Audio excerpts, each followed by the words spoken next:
what if literature is not just random? What if every poem, every novel, play follows a universal pattern, a universal structure? And then what if one critic tried to organize all literature into a scientific, systematic system? So today we are going to understand Northrop Frye, one of the most important archetypical literary theorist for UGC NET English. So without any delay, let's get started. And yes, hey all the future assistant professors, welcome back to English Winglish by Pooja Singh. And today we are going to discuss the man who, tried to organize all of it at one place. So let's get started. So the very first thing is that we should be knowing the background of Northrop Frye. He was a Canadian literary critic, and he is associated with, archetypal criticism, myth criticism, and structural approach to literature. So what did he wanted? He wanted to make literary criticism systematic and scientific, right? Now we'll be knowing about what are the important books, and let me tell you, in December 2025, there was a question from this particular thing. So please take out your copy and start writing all the important things. Okay, so the very first and most important book is Anatomy of Criticism, published in 1975. In this work, he creates a structured framework for understanding literature. What did he do? He divided criticism into theory of modes. He did in the theory of symbols, myths, genres, and it is very important for net, so kindly write it down. Now moving forward to the fearful symmetry. What did he do? It is a study of a William Blake, and he argues that Blake is not a chaotic but highly structured and mythic. Now comes the Great Code. In this book, he explains how the Bible functions as a mythological and literary structure for the Western literature. He says that Bible is the central myth of the Western culture. So whenever you are talking about the Great Code, he has referred the Bible. Now the Bush Garden. In that, he focuses on the Canadian literature. He discusses themes of isolation and the survival.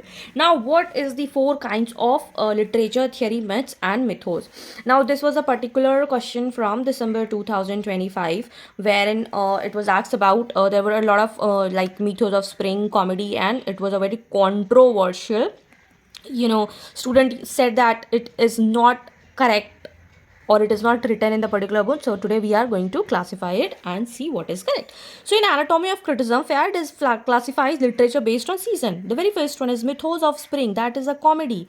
So movement from confusion to harmony, it is comedy, like ends in marriage or reconciliation. So it is a spring, Mythos of Spring. Now Mythos of Summer, it is romance, when hero heroine are there. So heroic quest will be there, idealized world will be there, victory of hero will be there. So it will be a thing of romance. Everything will be pretty. In summer you like ice cream, you do like cold drinks. So yeah, it is good.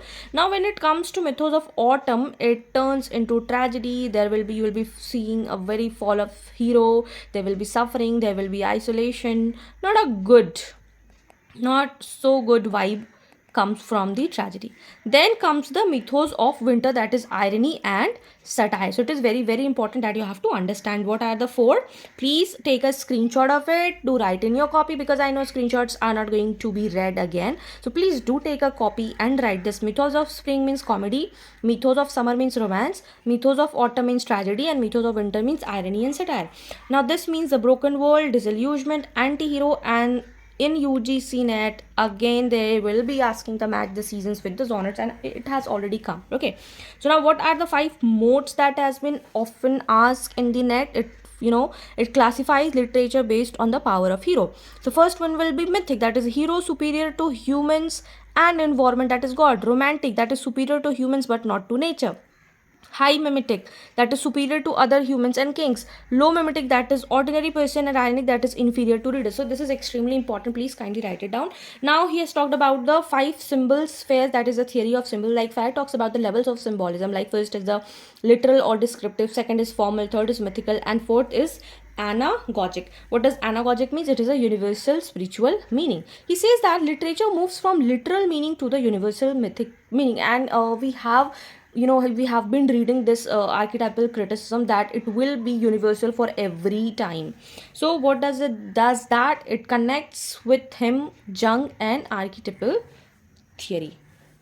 Now the great codes and biblical archetypes. What is that? In Great Code, he argues that Western literature is deeply structured by biblical pattern. For example, Exodus, that is a journey archetype. Acopolis is the end of world imagery. So he sees Bible as a mythological framework. And in literature, every writer, every author has some or other inspiration, and they have got influenced and have a lot of inspiration from that particular thing, right? So now Canadian literature and strangle articulateness. In the Bush Garden, Fire disguise that Canadian literature, he introduces the garrison mentality.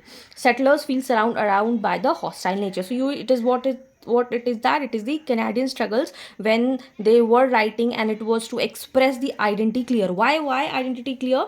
Because it was a harsh landscape, colonial past, and cultural insecurity. So see, there are so many types why author used to write. There was something like either they will be talking about their identity, or they will be talking about their race, or they will be talking about the culture, or they will be representing the time period, what was the time period. Then there will be about the colonial, then there will be about the post colonial, then there will be about the struggles, and some are about the real life experiences, right?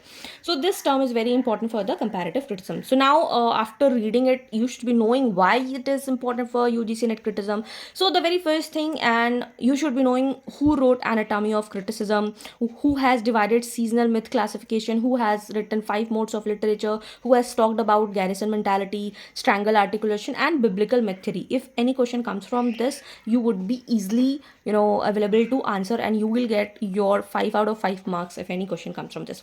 So what does he connect? He connect Fraser, Jung, and structuralism together. So if you haven't watched any video, kindly go and watch that. And after this, only one critic will be left for archetypal criticism, and then we are done with that.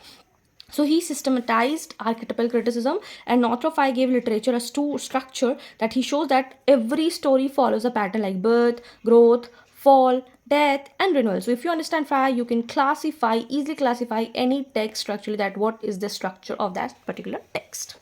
Northrop gave a literature a structure. He showed that stories follows a pattern. It will have a birth, it will have a growth, it will have a fall, it will have a death, and renewal. So if you understand Frye, you can easily classify any text structurally. So yes, if you found this video helpful, do not forget to like, share with your friends, those are preparing for UGC NET. And if you're new to this channel, do not forget to subscribe. English Winglish by Pooja Singh. Till then, keep learning, keep shining. Bye bye.